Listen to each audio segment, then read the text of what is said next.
Salut à tous, fans de comics, c'est Azura.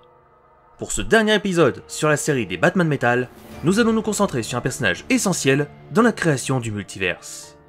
Nous allons parler de Perpetua, la créatrice du multiverse. Cette entité cosmique, qui est classée comme entité cosmique de classe Oméga, apparaît la première fois dans le comics Justice League Volume 4, numéro 8, sorti en novembre 2018. Elle a été créée par toute une team composée de Scott Snyder, James Tynion IV, Jim Cheung et par George Jiménez. Une sacrée équipe. On va passer rapidement sur le fait que Perpetua n'apparaisse pas encore en dehors des comics et qu'elle n'a pas encore de figurine à son image pour se concentrer sur ses origines et son histoire qui sont plutôt bien chargées pour une entité cosmique.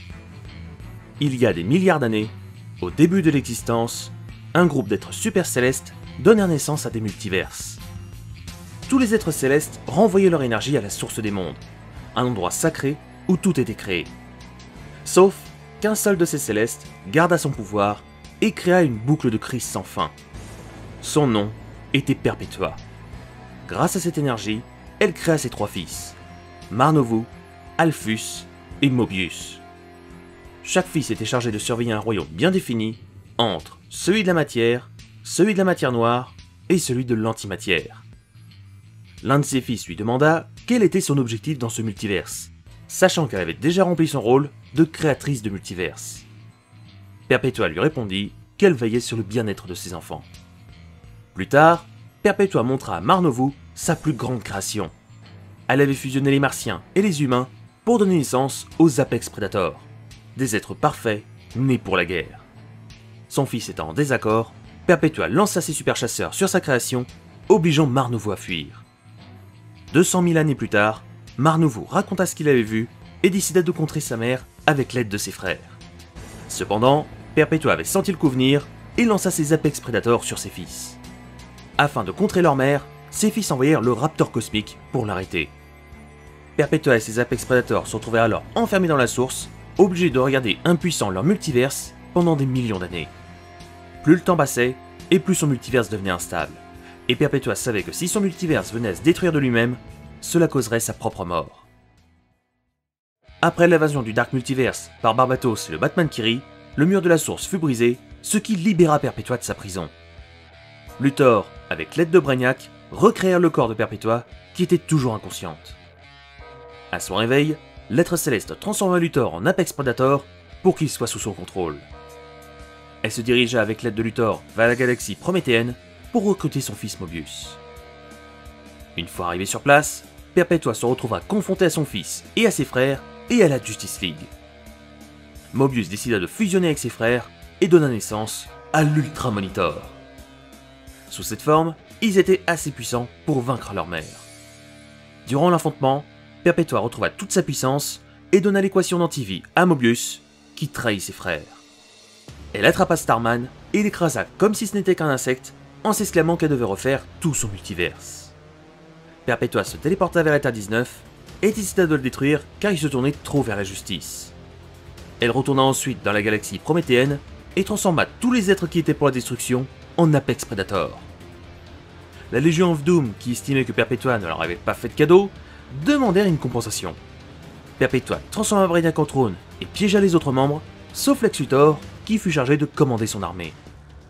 Après avoir téléporté à la Terre 44 vers une mort certaine pour cause de non-respect de son point de vue, Perpetua arriva sur la Terre 0 et affronta la Justice League qui avait vaincu Luthor. Martian Manhunter réussit à atteindre l'esprit de tous les gens de la planète et les poussa à croire en la justice plutôt que dans la destruction. Des chaînes énergétiques paralysèrent Perpetua au fur et à mesure que les gens se retournaient contre elle. Alors que la Ligue pensait avoir le dessus, Perpetua brisa ses chaînes dans un éclat de rire car elle avait déjà prévu cette action. D'un simple coup, Perpetua effaça la Justice League. Mais sans le savoir, les héros avaient été sauvés par la quintessence. Le multiverse était maintenant aux mains de Perpetua et de Lex Luthor. Après que Perpetua ait transformé tous les habitants de la Terre-3 en Apex Predator, Lex Luthor retourna vers l'être céleste avec le Batman qui rit qu'il avait vaincu. Par un malin stratège, le Batman maléfique réussit à convaincre Perpetua de le choisir plutôt que Lex Luthor comme bras droit. Perpetua tomba dans le piège et relâcha Luthor sur la Terre. L'être céleste remodela la Terre 0 selon les désirs du Batman qui rit avant de partir sur la Terre-22 pour la détruire. Elle détruisait également plusieurs autres mondes, réduisant de 52 univers à seulement 8 univers. Par la suite, Perpetua commença à se méfier du Batman maléfique, et lui dit que même s'il essayait d'usurper sa place, son espèce viendrait pour détruire tout le multiverse. Peu de temps après, le Batman maléfique qui venait de devenir le Darkest Knight affronta Perpetua dans un duel sans merci. Bien que les deux êtres aient été coupés de leur source d'énergie, ils continuèrent leur combat sans prêter attention au reste. Perpetua, qui était de plus en plus fatigué, demanda une alliance avec le Batman maléfique, mais celui-ci n'était pas du même avis.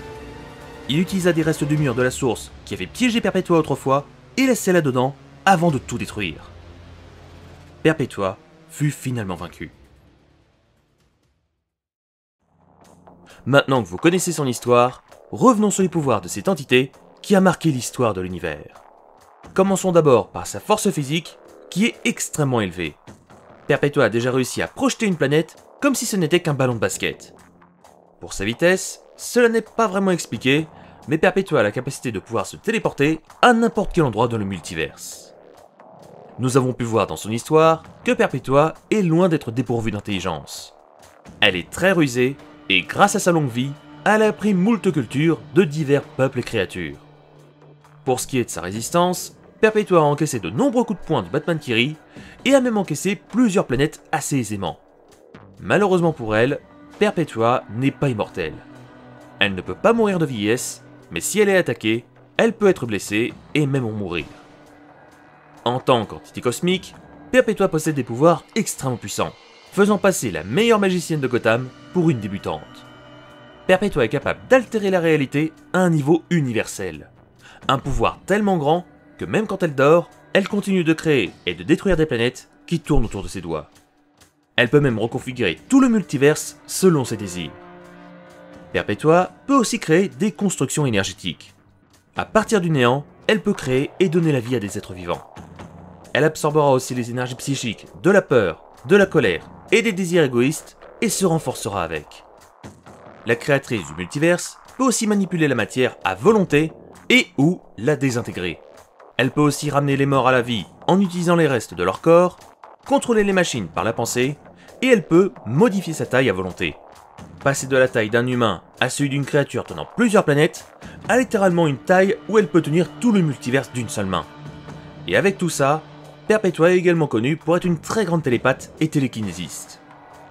Dans un combat, Perpetua attaquera avec la Crisis Energy avec une puissance sans pareille. Elle sera aussi capable de vous attaquer à distance grâce à sa télékinésie et pourra se battre au corps à corps, même si elle préférera largement se battre à distance. J'espère que cette vidéo sur l'histoire de Perpetua vous aura plu, et c'est avec cette vidéo que je clôture ma série de vidéos sur les Batman Metal. Si ça vous intéresse, je vous invite à aller voir toutes mes autres vidéos sur les Batman maléfiques. Et quant à moi, je vous laisse, et on se retrouve soit sur ma chaîne Twitch, le lien est dans la description, soit pour la prochaine vidéo, qui sera sur un thème très particulier. À la prochaine les Comicsvores.